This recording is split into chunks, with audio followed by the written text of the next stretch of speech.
here in Egypt nowadays. Right, moving on to Al Gumhuriya newspaper. We have EU Italy's ambassadors in a press conference. Egypt is an essential partner, and latest economic decisions are on the right track.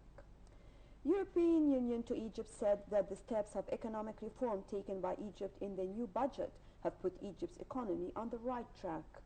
He said despite the great sacrifices it takes from the Egyptians, new reforms is for the good of the poor through better atmosphere for investment to provide jobs and improving the life of the marginalized. In a joint conference with the Italian ambassador, marking the presidency of Italy over the EU starting from July until the end of this year, he said that Egypt is facing great economic challenges and needs support from foreign investment, saying that 28 countries invest in Egypt. Great news. Yes, we are facing a great economic challenges that we will and we should invest in a lot of foreign projects and implement it and be serious. And I think that the period that we are living nowadays is a period of decisions and make just not a fully implementing it, but implementing it in how that people will accept it. But we are in a process of taking critical decisions by the end of July, by the end of Ramadan, and after Ramadan, the real work will start on. Yes, it's the period of decisions.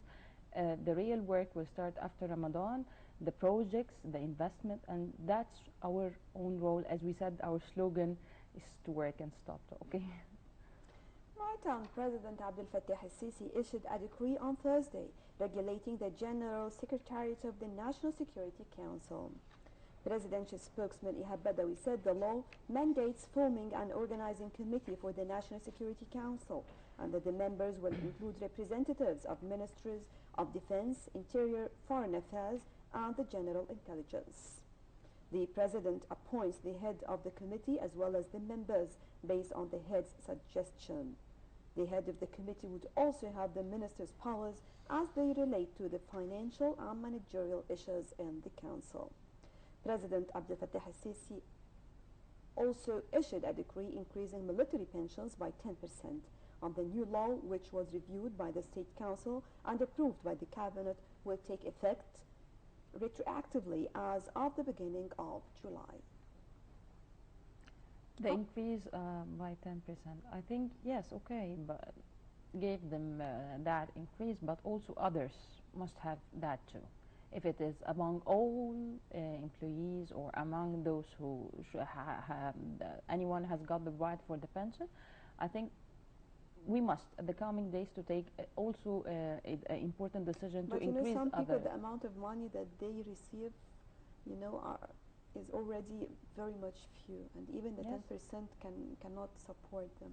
But at least they are taking good care now. I'm not talking about the military No, I'm pension. talking about people. All, yes, all Egyptian citizens, that we should seek for, that all should be applied for that increase by 10%. But there was an increase, I remember recently. Not that remarkable that can, that in terms of the prices of... It was also 10% or something like that. But in terms of what we are living, the new prices of the fuel and the cars and all the decisions that were taken, also I have to support those or give those who increased by 10%, just to feel equal.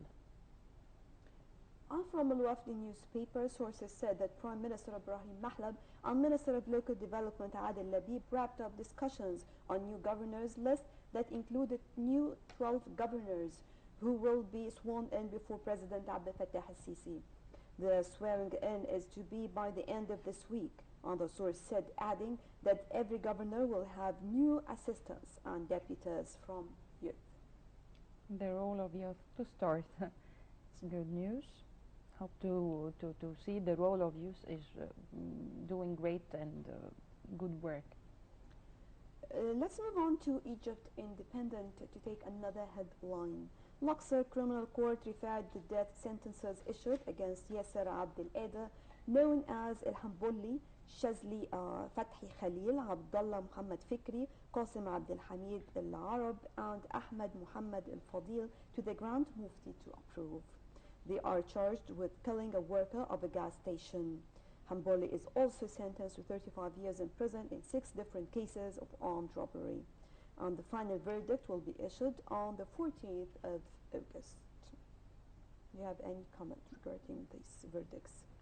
It's the decision is made, and the right of those who passed away, that to fear others, that you are not allowed to do anything, something like that, because you will face that end too. Moving on to Al Ahram newspaper, we have security bodies that arrested the main suspect in the case of Alexandria's Abu Qir train blast that killed a child and wounded 9 others last Friday. Security bodies determined his hideout in Sidi Bish area and seized all his possession of electric circuits used in making homemade bombs. Great that we are wake up nowadays more and more, and daily we are wise, man, more wise than the days ago, regarding the booms everywhere, and how to discover it and how to deal with it when it is discovered too. So it's great, and all those should be arrested and should go to court and should face their final face. You know, even when I read that they are homemade bombs, but they kill people. Yes, because they are trained very well how to make it in that way. Right, and we have here Prime Minister Ibrahim Mahlab appointed Hani Hilmi Azer as an advisor for transport affairs. Azer had supervised the construction of Berlin Hauptbahnhof train station, if I'm pronouncing it correctly, in Germany, as well as Tiergarten Tunnel in 1994. And he later became chief engineer of Europe's largest train station in Berlin. He requested that he receives no pay for the position. I think this is something very, very important. He visited Egypt before, and Yes. there were talks regarding what all the problems here. We have a real problem when it comes to our trains in general. But we will start anew to take care of it, and to set a certain quality and standard that we should follow, and especially that to be a project manager's advisor, it's a great position, and ask for not paying. So he's as if he's telling us that I'm very interested in that work and the quality, and do something for the whole Egyptian, and by the name of Egypt. This is a great thing that should be respected. And finally, Egyptian stocks were in the red on Thursday due to sell-offs by local and foreign investors. Market capital lost £1.5 billion, and the main EGX 30 index closed on a 0.45% loss at 8,457 points, after dipping sharply by 1% close to mid-session, then recouping some of its losses. And the broader EGX 70 index was down 0.55%. For more details, I've got this report and we'll be back. Egyptian stocks were in the red on Thursday as the market rectified itself after a week of gains. The main EGX 30 index closed on a 0.47% losses at 8,457 points, after dipping sharply by 1% close to mid-session, then recouping some of its losses. Analysts said that it was expected that the market would see profit-taking and some decline on Thursday, after Wednesday's session witnessed a slide towards the end of the session. A correction was also due after continuous gains this week, following a statement by rating agency Fitch approving of last week's controversial decision by the government to raise state-subsidized fuel and gas prices in an effort to rein in the country's deficit. The telecom sector was down as Global Telecom Holdings shed 2.78% of its share price to trade at 5.24 Egyptian pound per share. And Roscom Telecom Media and Technology Holding was down 1.75%. In the real estate sector, 6th of October Development and Investment Sodiq fell 1.33%, and Palm Hills Development Company slid 1.18%, and TMG Holding fell 1.09%. Market bellwether Commercial International Bank CIB, however, rose 1.66% to trade at 37.37 Egyptian pound per share, in a session for which non-Arab foreign investors were net buyers at 11.6 million Egyptian pounds, followed by Egyptians at 11.5 million. EFG Hermes recently subject to a failed tender offer at 16 pounds a share, so its share price declined further on Thursday by 1.75%.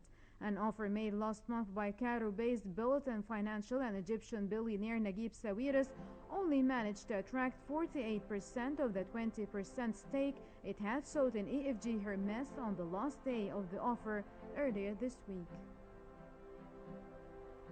Welcome back. And finally, Prime Minister Ibrahim Mahlab headed a meeting to discuss the reclamation of 4 million faddans. Attending the meeting were Ministers of Planning, Finance, Water Resources and Irrigation, and of course agriculture. The union of the four ministers to meet and arrange for the reclamation of 4 million faddans, the great steps, and we need permanent feedback about what is happening regarding each and every file that is in Egypt. We need to feel the action plan. Yes. Right now, it is time for it. For we the need to action feel, plan. yes, what is Time going of work. on because you know this also will encourage you, will motivate you. As Yes. long as you see people working and you have some new projects, investments, this will indirectly motivate the normal citizen in the street as well. To work and to have that to know that he will have his own right. Right, at the end, Dr. Walaa Sherif, Assistant Teacher of Political Marketing, thank you very much for joining us. And right now, moving on to a quick break, and we'll be back to resume the breakfast show.